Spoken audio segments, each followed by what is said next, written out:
Entilted father demanded I pay for the house he bought for his stepdaughter. This will be long.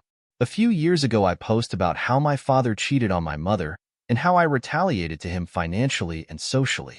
This will serve as somewhat of an update, as there have been developments ever since. For those who go back and read that post, I have some good news. About 5 months after I posted my story, my cousin reached out. He had been fired from his job, but he had met a wonderful girl that really changed his perspective. Growing up, he's an only child, and his parents were rich enough he didn't need to care about school. While I and my sister thrived academically, he made no effort to even try to graduate from high school, as being a legacy meant that he would always have a place in the local plant, the one that's big enough to support our entire town. That was until he found out how his family was struggling financially. His mom had spent all their savings to keep an unnecessary lavish lifestyle, and the local plant, after 3 decades, decided to stop hiring people without a degree or a trade certificate, legacy or not. My cousin was working as a bus operator at that time, but got let go and couldn't find a job, and that's when this girl changed his life. She pointed out how helplessly he was, being a golden child, not having to do anything growing up, and he listened to her. He reached out trying to make amends, and I and my sister accepted it. He went back to community college, got a degree, and started working at the plant last August. That's one relationship saved. At his wedding, my aunt also wanted to make amends. She had a falling out with my father, and perhaps her son had talked some senses into her, so she reached out and wanted to talk. Now we're much more reserved about this one because we knew her antics so well, but she was quite genuine and understanding when we said we couldn't let her back into the grace as easily as her son. We went LC for a while. She's made efforts to be friendly to my niece and nephew, and never showed signs of any malicious intents.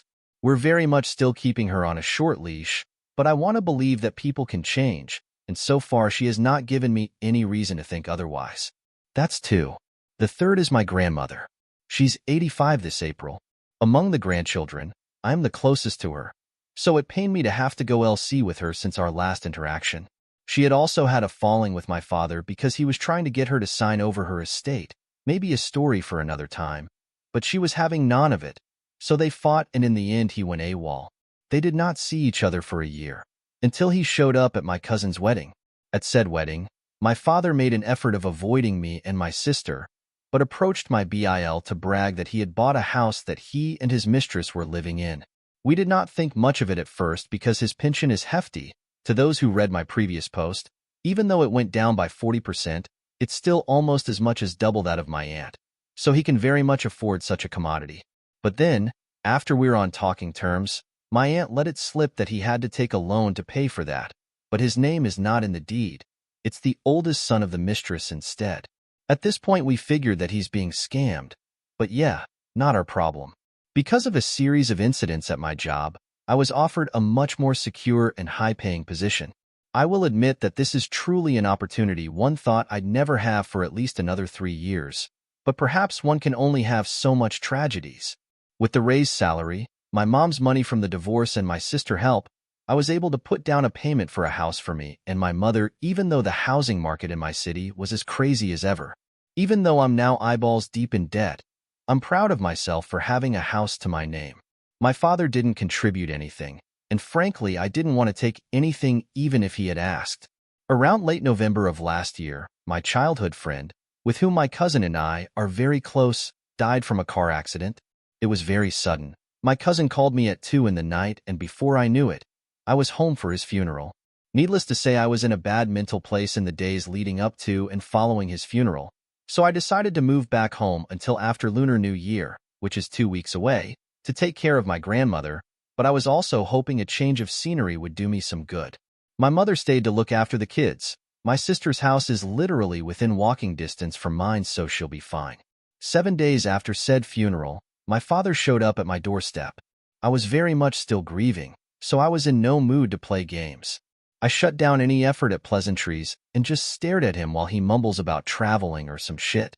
Then he told me that his mistress' second child, a girl, is attending college in my city next summer, and suggested we meet and be friends. I just laughed and told him to fuck off. That's when he brought up the house. Apparently, the precious little stepdaughter doesn't want to stay in a college housing campus, nor does she want to share an apartment with friends or other renters, She wants a whole house for herself. In the middle of the worst housing economy in our country's history. Of course, having taken a loan for the house he bought for his stepson, he could never afford buying a house in the capital city where prices go up by the hours. In an attempt to please his mistress, he came to me, asking for money. I kid you not. This man literally dropped my sister off in a foreign city and told her to fend for herself when she went to college the first time. And now he wanted to bend over backwards for a child that isn't even his, while asking for money from his son who he loudly claimed that he'd rather see dead. I truly can't comprehend the gears in his geed. Little did he know, he poked me at the worst moment possible. I was still grieving a lost friend. I ripped him a new one, detailing things I didn't even know where it came from. I was mentally checked out when my mouth did the work, and towards the end I cracked my voice a little. He tried to argue a bit, but after my aunt and cousin showed up, they live nearby, he bolted.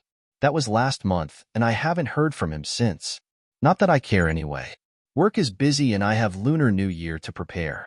I'll admit that encounter didn't do me any good. It stings, TBH, having your father prioritize a child that's not even his over his son and daughter. I've had sleepless nights over it, trying to think of a good reason. Maybe something we did or something in his life that was so unsatisfying that he had to seek it elsewhere, and not within his own family. I've come to accept that even though I always say I'm over it, deep down I'm still hoping for a reunion. Hoping that one day he will come FO his senses and try to make amends. It's a long shot, but I hope for such a day. I'm not letting my guard down for 1 second. If anything, I'm more vindictive than ever, but I have hopes.